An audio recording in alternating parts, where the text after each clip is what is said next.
오늘 우리에게 주시는 하나님의 말씀은 열왕기하 5장 15절에서 27절의 말씀입니다. 나아만이 모든 군대와 함께 하나님의 사람에게로 돌아와서 그의 앞에 서서 이르되 내가 이제 이스라엘 외에는 온 천하에 신이 없는 줄을 아나이다. 청하건대 당신의 종에게서 예물을 받으소서 하니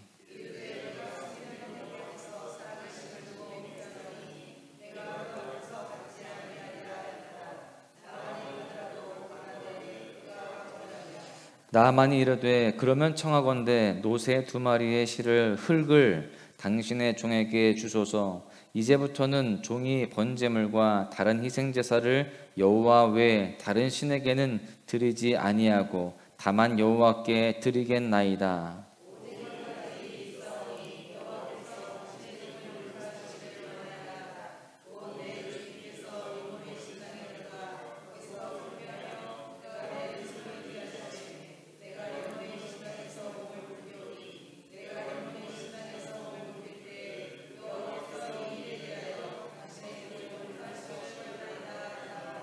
엘리사가 이르되 너는 평안히 가라 하니라. 그가 엘리사를 떠나 조금 가니라.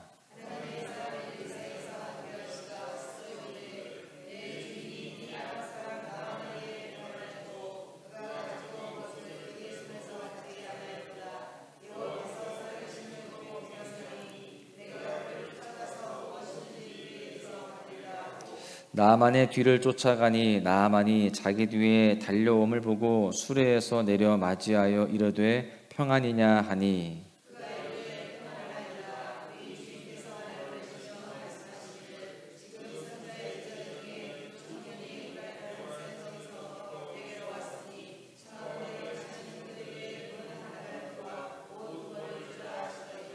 나아만이 이르되 바라건대 2달란트를 받으라 하고 그를 강권하여 은 2달란트를 2전대에 넣어 메고 옷 2벌을 아울러 2사원에게 지우매 그들이 게하시 앞에서 지고 가니라.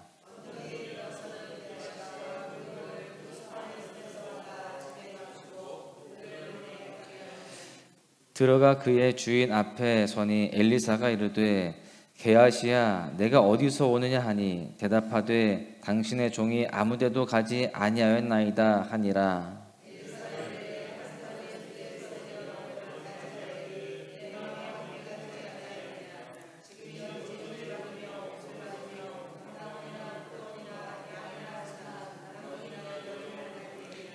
그러므로 나아만의 나병이 내게 들어 내 자손에게 미쳐 영원토록 이르리라 하니 게하시가 그 앞에서 물러나오매 나병이 발하여 눈같이 되었더라. 아멘. 할렐루야.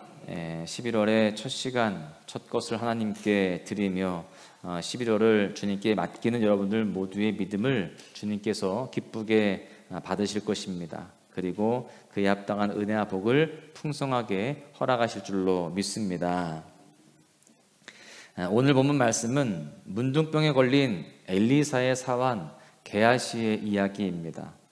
어제 살펴보았듯이 나아만은 아람의 군대 장관이죠. 그런데 그는 나병 환자였습니다. 그는 자기 병을 고치기 위해서 엘리사를 찾아갔고 여차저차해서 엘리사의 말에 순종하여서 그는 고침을 받게 됩니다. 그런데 그는 그 은혜에 보답하기 위해서 그냥 가지 않고 예물을 엘리사에게 바치게 됩니다. 그런데 엘리사는 극구 그 예물을 거절하죠. 사양합니다. 왜 그랬을까요? 자기 능력으로 병을 고친 것이 아니고 하나님께서 병을 고치셨다라고 하는 믿음이 그에게 분명히 있었기 때문입니다. 여기까지는 참 은혜스럽습니다. 그런데 문제가 다른 곳에서 터져요. 이 광경을 보고 있는 엘리사의 사환이었던 게하시의 마음에 욕심이 생겨난 것입니다. 결국 게하시는 불행하게도 그 물질 욕심 때문에 나아만의 문둥병을 물려받았다라고 하는 안타까운 내용이 오늘 본문의 내용입니다. 이 시간 우리 모두는 이 말씀을 통해서 게하시의 죄가 무엇이었는지를 배울 수 있고 더불어서 우리는 3가지 교훈을 깨달을 수가 있습니다. 첫 번째 교훈은 모든 탐심을 물리쳐야 한다라고 하는 것입니다. 나아만은 엘리사가 거절한 예물을 그대로 가지고 그냥 돌아갈 수밖에 없었습니다. 그때 게하시가 엘리사를 원망했을 거예요. 아니, 그런 귀한 것들을 물리치다니, 왜 자기만 생각하시나, 아랫사람도 좀 생각하셔야지, 이런 생각들이 있었을 것입니다. 본문 20절에 보시면 그런 생각을 하면서 어떻게 행동을 하느냐면요, 내가 그를 쫓아가서 무엇이든지 그에게서 받으리라, 이렇게 마음에 작정을 합니다. 여기에서 무엇이든지 라는 말은요, 닥치는 대로 혹은 아무 것이나 라는 의미를 가지고 있습니다. 다시 말하면 어떻게든지 수단과 방법을 이용하지 않아서 내가 한탕하리라 라는 어떤 그런 생각을 가졌던 것입니다. 마음에 작정을 한 것이죠. 여러분, 그리고 그 생각 속에서 엘리사 몰래 빠져나가서 가고 있는 나아만을 쫓아가게 됩니다. 23절을 보십시오. 은 2달란트를 2전대에 넣어 매고 옷 2벌을 아울러 2사환에게 지우매 그들이 게하시 앞에서 지고 가니라. 나아만에게서 지금 보니까요, 은 2달란트와 옷 2벌을 받아내고 돌아와서는 그것을 몰래 집에다가 감추어 두었습니다. 그리고 엘리사 앞에 시치미를 떼고 그렇게 서게 됩니다. 그때 엘리사가 묻습니다. 25절에 보시면 게하시야, 내가 어디서 오느냐? 무슨 뜻입니까? 지금 네가 무엇을 했느냐? 지금 내가 어쩌자고 이러느냐? 이런 의미인 것입니다. 사실 이 질문은요, 게하시가 돌이킬 수 있는 기회의 질문이었습니다. 회개할 수 있는, 그리고 재기할 수 있는 좋은 찬스였다라는 것이죠. 그런데도 게하시는 아무 데도 가지 아니하였습니다 라고 그렇게 이야기하면서 그 기회를 놓치게 됩니다. 이렇게 기회를 놓치고 탐심으로 살았던 그는 결국 어떻게 됩니까? 그 무섭고도 더러운 나병에 걸리게 되었습니다. 본문 27절을 보십시오. 나아만의 나병이 내게 들어 내 자손에게 미쳐 영원토록 이르리라. 엘리사의 말대로 게하시는 곧바로 나병에 걸리게 됩니다. 여러분, 우리는 인생을 살아갈 때 욕심이 계속해서 우리를 시험하고 공격합니다. 그러나 우리는 돈을 사랑함이 일만하게 뿌리가 된다라는 말씀과 돈을 사랑하는 자는 돈과 함께 망하리라 라는 말씀을 기억하면서 모든 탐심을 물리쳐야 할 줄로 믿습니다. 하나님께서 나에게 주신 것에 만족하고 감사하면서 마음을 비워야 되는 거예요. 또한 하나님께서 나에게 필요한 것들을 채워주실 것을 믿고 하나님께 구하며 살아가야 할 줄로 믿습니다. 그럴 때 하나님께서 더 풍성한 것으로 채우시고 넉넉하게 우리 삶 가운데에 부어주실 줄로 믿습니다. 두 번째는요, 거짓됨을 물리쳐야 된다라고 하는 겁니다. 나아만은 뒤따라오는 게하시를 수레에서 내려서 맞이했습니다. 그리고 묻죠. 21절에 보시면 평안이냐 이렇게 물어요. 왜 평안을 물었을까요? 게하시의 얼굴에 평안이 없어 보였던 것입니다. 속이는 자의 얼굴에는 평안이 없습니다. 불안하고 또 두려움 뿐이죠. 그런데 그는 평안하다라고 속입니다. 그리고 본격적인 거짓말을 이어가는데요. 본문 22절에 보시면 우리 주인께서 나를 보내시며 말씀하시기를 지금 선지자의 제자 중에 2 청년이 에브라임 산지에서부터 내게로 왔으니 청하건대 당신은 그들에게 은 1달란트와 옷 2벌을 주라 하시더이다. 여러분, 게하시는 엘리사가 하지도 시키지도 않은 말을 이렇게 거짓말로 나아만을 속였던 것입니다. 여러분, 가만히 보시면 나아만만 속인 것이 아닙니다. 하나님의 종이었던 엘리사도 속입니다. 내가 어디서 오느냐라고 물었을 때 아무 데도 가지 않았습니다 라고 그렇게 거짓말해요. 나아만을 쫓아간 일이 없습니다. 한 푼도 받은 적이 전혀 없습니다. 이렇게 시치미를 떼었다라는 것이죠. 그리고 나서 게하시가 나아만에게서 취한 것을 어떻게 합니까? 자기 집에다가 숨기는 거예요. 물론 아무도 모르게 깊숙한 곳에 잘 감추었을 것입니다. 그리고 게하시는 야, 이제 되었다, 안도의 한숨을 내쉬면서 이제 내가 한탕했으니 이제 앞으로의 삶이 조금 더 평안해지겠구나 라는 그런 기대를 했을 것입니다. 그런데 엘리사의 말이 무엇입니까? 본문 26절에 보시니까 지금이 어찌 은을 받으며 옷을 받을 때냐. 여러분, 지금 다 알고 있는 거예요. 완전 범죄라고 생각했는데 너무나 정확하게 알고 있는 겁니다. 어떻게 이 사실을 엘리사가 알았을까요? 본문 26절입니다. 엘리사가 이르되 한 사람이 수레에서 내려 너를 맞이할 때에 내 마음이 함께 가지 아니하였느냐? 무슨 말입니까?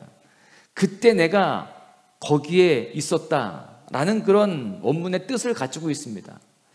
여러분, 그렇습니다. 교회 안에도 성도들 중에도요, 게하시 인생이 종종 있습니다. 그러게 누군가를 속이는 사람들이 있다라는 거예요. 그러나 기억해야 할 것이 있습니다. 사람은 속여도 하나님은 속일 수 없습니다. 우리가 속이는 그 상황, 그 모든 생각 속에 하나님이 거기에 함께 계시기 때문입니다. 하나님은 말씀하실 거예요. 내가 거기에 있었다. 그렇게 말씀하시면서 정확히 그 모든 것들을 밝혀내시고 거기에 대한 책망을 하시며 대가를 치르게 하신다라는 것을 우리는 잊으면 안 되는 것입니다. 우리는 사람 앞에서, 특별히 하나님 앞에서 정직해야 됩니다. 우리의 입술이 거짓됨이 아닌 정직함과 진실함으로 무장되어 있어야 됩니다.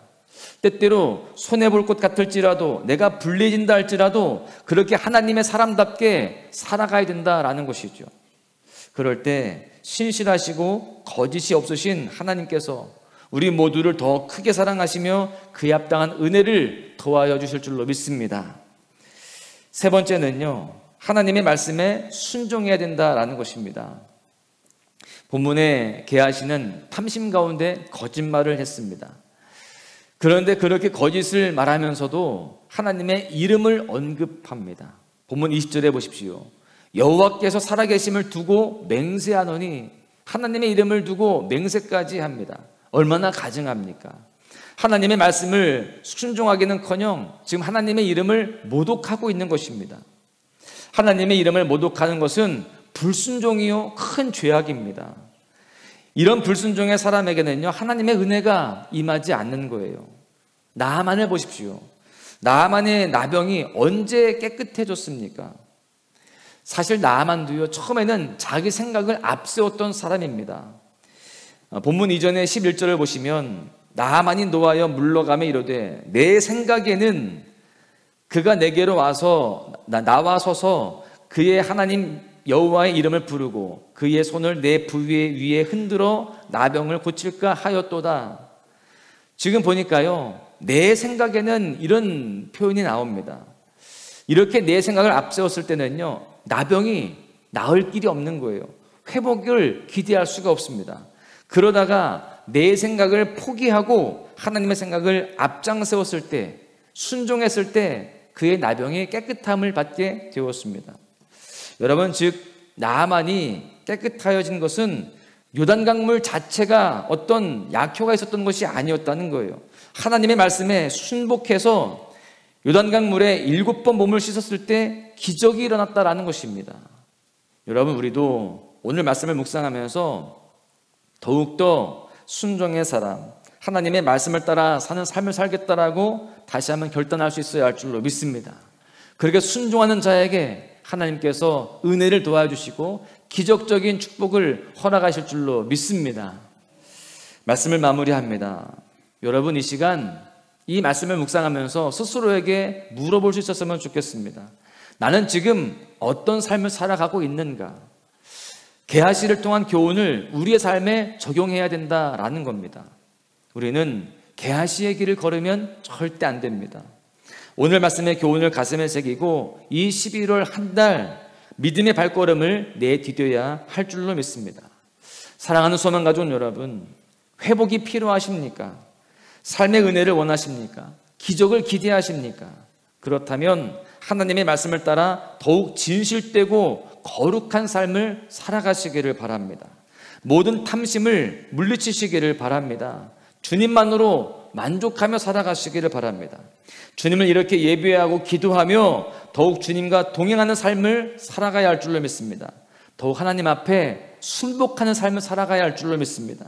그럴 때 우리의 삶에 회복과 축복의 은혜가, 기적 같은 축복이 일어나게 될 줄로 믿습니다.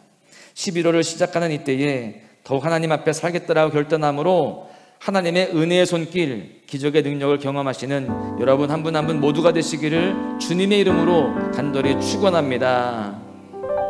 주의 보좌로 나아갑니다. 주의 얼굴을 바라봅니다. 두 손을 들고 겸비함으로 하나 되어 주께 나아갑니다. 주의 은혜에 목마릅니다. 주의 음성을 사모합니다. 두려워 말라 평안하라 강건하라 강건